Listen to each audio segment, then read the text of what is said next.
with coverage you can count on. This is Channel 3 Eyewitness News at 6 in HD. Thank you for choosing Channel 3 for your news. I'm David Carroll. And I'm Cindy Sexton. And topping our news this evening, more about the 5 Woodmore Elementary students who have died as a result of Monday's school bus crash. The latest name to be released is Ziana Harris. And friends describe Ziana as funny, sassy, anything but shy. She was only 10 years old and she loved to laugh. She was a 4th grader, and John P. Franklin Funeral Home in Chattanooga is in charge of the arrangements. Also in the 4th grade, Zoe Nash. She was 9 years old. Family members say she was a gifted softball player. Zoe had just learned to pitch. She always kept a smile on her face, wore number 1, and could play anywhere on the field. Taylor Funeral Home is handling her arrangements. We also remember Cordesia Jones, 9, a 4th grader. Family members say she loved being a big sister. In fact, she was going to turn 10 in 3 weeks.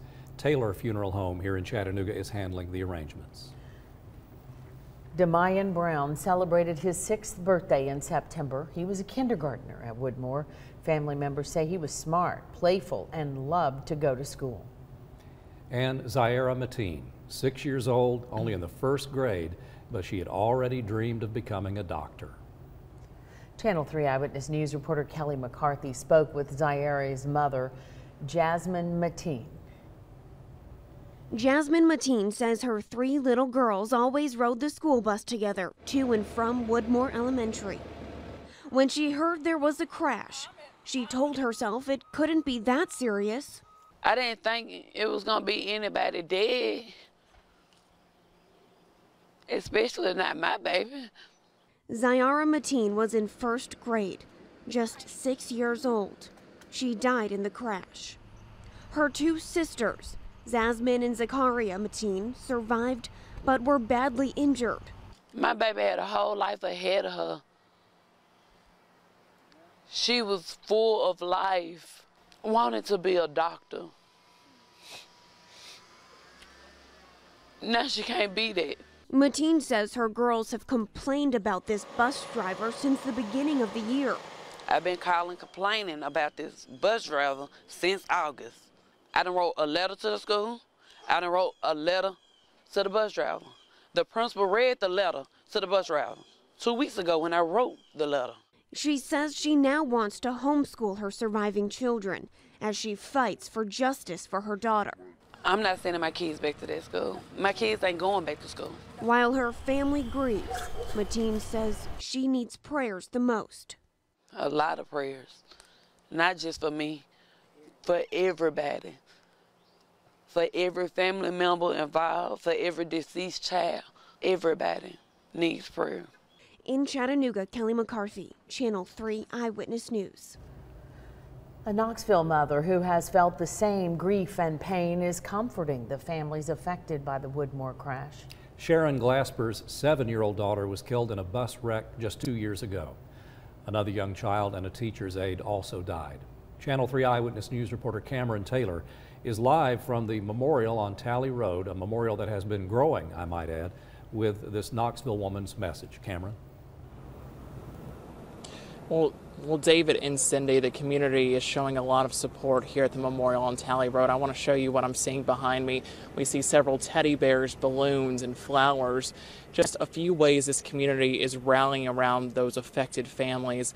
Another source of support coming from a Knoxville mother who lost her daughter in a bus crash nearly 2 years ago, and she hopes by talking with those families, she'll give them some comfort. It's hard. The wound, it'll never heal. There's no healing. Sharon Glasper says Chattanooga needs Knoxville's support. Her daughter, 7-year-old Soraya Glasper, died in a bus crash nearly 2 years ago. When she heard what happened on Monday, it broke her heart. And it put us back at day 1, December 2nd of 2014, so we know exactly what they're going through. We know their pain and we feel their pain. Glasper made the trip to Chattanooga to see how the community has come together. She spent time visiting some of the families affected by the horrific bus crash. I want them to know that they're not the only ones going through it also. And that hopefully just me being here and my presence can encourage them in some kind of way. Zaira Mateen's family is grateful for that support. You know, it makes me feel good that people know that something needs to be done. Glasper knows the healing process is tough since she continues to cope with her own daughter's death. She tells the family it'll be gradual, but they're not alone as they grieve. All I can do is tell her it's going to be one day at a time. It's not going to be easy at all. It's a day-by-day, minute-by-minute process. And Glasper hopes to visit with each victim's family. She knows that may not happen all today, but she's making it a priority. Live in Hamilton County, Cameron Taylor, Channel 3 Eyewitness News. Thank you, Cameron. The National Transportation Safety Board is looking into Monday's crash. Channel 3 Eyewitness News reporter Sarah Sidery joins us live right now from Amnicola, where the NTSB held a news conference just a little bit ago. Sarah?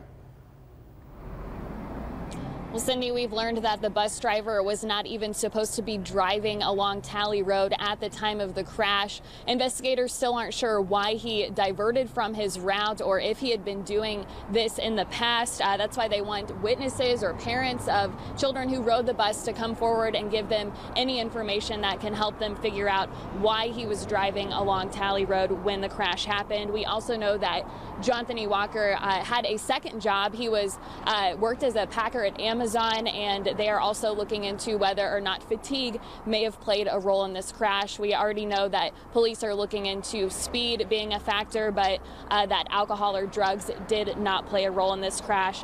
We also know that the cameras and the black box on the bus have been removed, but we've learned that those 3 cameras were damaged because of the severe crash. The videos have been downloaded. We were having trouble downloading the videos because of the damage to the cameras, and because of the difficulty, we have not completed the download, and we're bringing an expert, one of our recorders experts in from Washington, who will be coming later this week to help, because we needed expertise in getting information from the damaged recorders. Investigators also tell us that Durham, the company which is contracted through the schools that runs the buses, is cooperating fully with the investigation. We will have more on this coming up tonight at 11 o'clock. For now, reporting live, Sarah Sidery, Channel 3 Eyewitness News. Thank you very much, Sarah. A lot of information there, and follow us all evening, and we'll have more details from that NTSB press conference. You know, we're all still trying just to make sense of Monday's school bus crash, and state and local leaders are among those who are questioning the safety of our school buses, including Governor Bill Haslam, who asked for a review of the school bus process. Channel 3 Eyewitness News reporter Michelle Herron has more. You know, despite all of these unanswered questions, the memorials here just continue to grow. A lot of teddy bears and heartfelt messages for all of these young lives that have been lost. One of those questions is, could seatbelts have helped in any way in this crash? Well, the NTSB is looking into that, but that hasn't stopped a renewed conversation about seatbelts on school buses. Bus 366 is forever silent after Monday's crash ended the normal laughter of a holiday week on the school bus. It will be a long time before Woodmore students and faculty move on without 5 of their classmates. You're not supposed to have elementary classrooms with empty desks. The crash renews old conversation of school bus safety. Chattanooga State Representative Gerald McCormick plans to write a bill that requires every bus to have seatbelts. Governor Bill Haslam calling for another look at the entire school bus process. From how we hire drivers to how we ensure safety of the equipment to whether there's seatbelts on those buses. Personal injury attorney Mark Warren wants to see seatbelts added to all buses because he says the cost is too great. The real cost is in the future if more children are hurt because of a traffic accident involving school buses. He's starting an online petition called Belts on Buses. Safety organizations are split on the issue. The National Safety Council supports the use of lap and shoulder belts in school buses and across multiple modes of transportation to ensure the safest ride for children. But in 2011, the National Highway Traffic Safety Administration denied a request from the Center of Auto Safety to mandate 3-point seatbelts in all school buses, stating, "We have not found a safety problem supporting a federal requirement for lap and shoulder belts on large school buses, which are already very safe, leaving the decision to state and local jurisdictions. People's opinions are starting to change, obviously, when you have rollover situations. So I'm certainly not an expert on that. I think what we can do is saying, given where we are right now, what should we do going forward? Petition will be presented to state representatives when they return in January. If you would like to sign it, we have it posted on WRCBTV.com. For now, reporting live in Chattanooga, I'm Michelle Herron, Channel 3 Eyewitness News. Michelle, thank you. Coming up on Eyewitness News at 6. A fatal early morning house fire in Cleveland has left a family trying to stay strong while picking up the pieces. A few showers are moving across the Cumberland Plateau right now, from Grundy County all the way towards Sequatchie County. I'll tell you if there's going to be more rain, how much to expect, and what this weekend's going to be like, all on my 7-day forecast.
A house fire in Cleveland claimed one life overnight. At least one other person was severely burned. And Channel 3 Eyewitness News reporter Greg Glover has more. Greg? The victim was in failing health. He had suffered a stroke a couple of months ago, and family members who were alerted to the blaze couldn't get him out.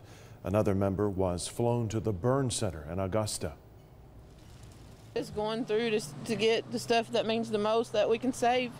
That's all we can do. With morning light, family members sift through what remains after an overnight house fire in Cleveland claimed one life and sent others to the hospital. 3 adults and 2 children were inside the residence around 1 a.m. when the blaze broke out. Misty Brock is shaken by what she's had to endure so far. Ashley came to my house and said that my parents' trailer had burnt down and my mom was in the hospital. My niece, which is Elisa, she was burnt real bad. She's in Augusta, Georgia, and my dad passed away in the house. Fire investigators are looking into what caused the destruction of the Blythe Ferry Road place they'd called home for 20 years. Brock says she's been told it started in the living room. My mom woke up and smelled smoke and went through the house screaming, "Fire, get out." And my older niece went out and jumped the fence and got help, and they tried to get my father out and they couldn't get him. Brock's sister accompanied the younger niece to the burn center in Augusta. Gone are a parent, a home full of pictures, possessions, and memories, fixings for Thanksgiving and Christmas gifts too. Add to that the fact that now a sister and a critically injured niece are stranded more than 5 hours away. We just need all the prayers we can get. I mean, it's going to be a hard time. Funeral and, you know, going and seeing her and everything. It's going to be a tough time right now for our family. You may have seen a picture there with the Channel 3 logo on the back. Coincidentally, the family were winners of one of our televisions here in a contest we're running at the station just a few days ago. The Red Cross is assisting the family, but that will do just a little. There was no insurance on the home, so they've set up a GoFundMe page. If you'd like to help, find the link to the story on our website. In the studio, Greg Glover, Channel 3 Eyewitness News. Thank you, Greg. Cooler temperatures are making it seem more like the holidays. We'll find out how long they will remain, and wait until you see Paul's extended forecast. You'll see something in there we haven't seen in a long time. We'll be right back.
Well, we got an update on the drought monitor. It's getting worse. Yeah, that's right. The drought's getting worse. There's exceptional areas going further north.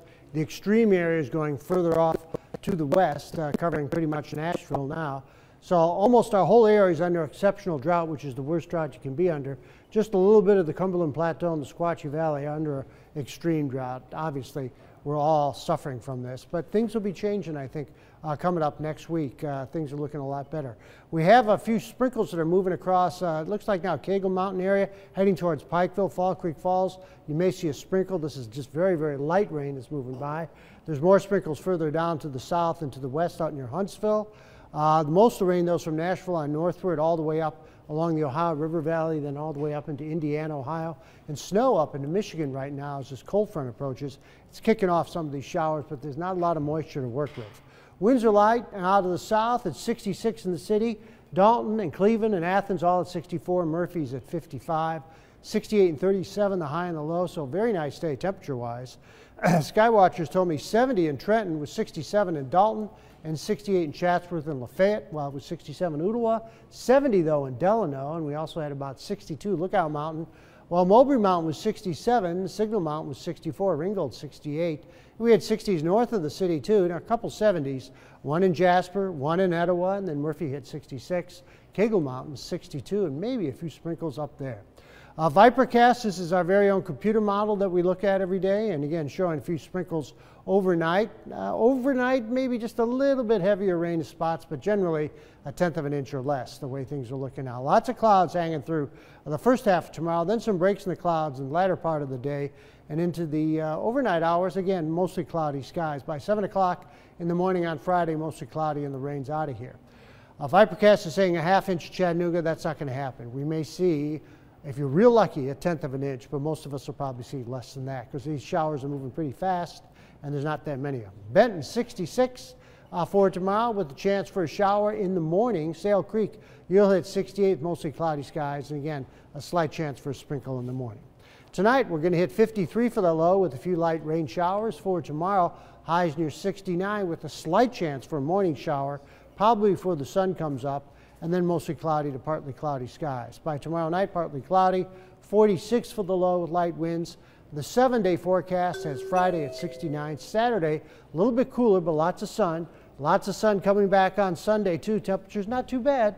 We're looking at about 63 on Sunday. Monday, clouds are going to really increase with 66 and an excellent chance for rain moving in on Tuesday. The question on Tuesday is when does it start? Right now, it looks like middle of the afternoon, but it could even be late in the afternoon, but we'll keep an eye on this, long way off. But an excellent chance for rain, could be significant, a 1/2 inch to an inch at least. Some of the computer models saying even more than that later on at the end of next week too. So hopefully we'll break this, put a little dent in the drought, I'm hoping. We are due. Yep. Yeah. Okay. Thank you, Paul.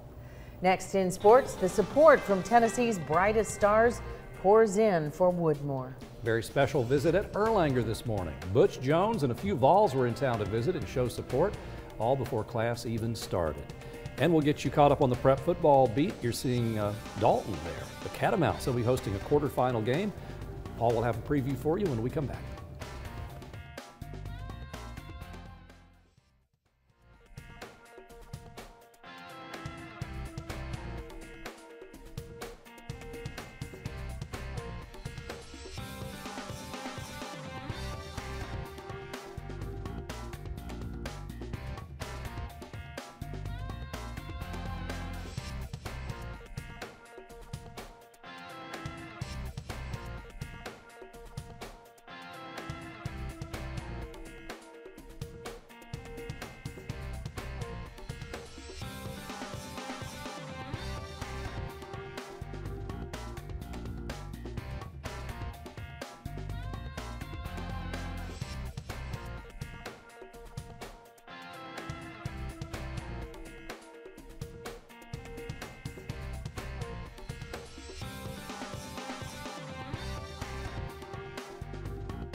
Since Monday's press conference, Butch Jones has been getting hammered by fans and media alike for his Life Champions quote. If you need cut up on that, we'll have it online in just a few. But instead of harping on the negative and strange sound bites from head coach Butch Jones, how about something positive, something that really matters, especially in our community? And that right there is a picture of exactly that. It's from Children's Hospital at Erlanger this morning. It's Butch Jones, Alvin Kamara, Derek Barnett, and Jalen Reeves-Maben.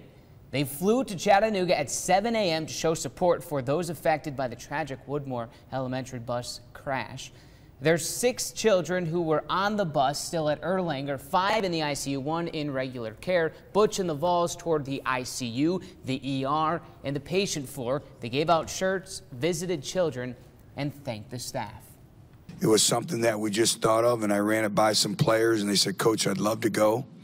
And I will tell you what, we talk about resolve and resiliency, is talking with these parents, how brave they are, and seeing it firsthand. It makes you feel helpless as an individual. It's something that I'll always cherish, I'll always remember, and it's the least that we can do.